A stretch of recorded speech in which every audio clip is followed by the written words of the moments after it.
আমরা যাই দেখি হচ্ছে মানে আজকের যেই কার্যপ্রণালী সেটা দেখি, তারপর হচ্ছে সে অনুযায়ী হচ্ছে আমাদের ফাংশনালিটিস থাকবে অবশ্যই। তো রাষ্ট্রপতি নিয়ে আপনাদের একটা অবজেকশন ছিল, উনি ভাষণ দেবেন, তো সেই সময় আপনাদের অবস্থানটা কি হবে?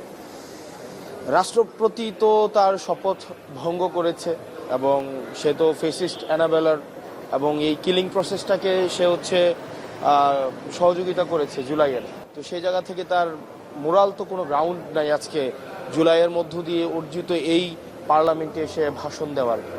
দেখি আমরা সাংগঠনিকভাবে বা আমরা অ্যাজ এ দলগতভাবে আজকে আমরা কি স্টেপ নেই আপনারা দেখতে পাবেন।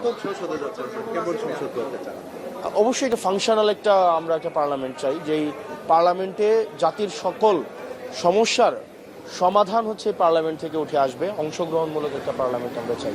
আপনি যেটা বলেছেন সংবিধান অনুযায়ী রাষ্ট্রপতি ভাষণ দেওয়ার পর আমরা দলগতভাবে এই বিষয়গুলো নিয়ে আমরা কথা বলবো। ভালো থাকবেন, আসসালামু আলাইকুম।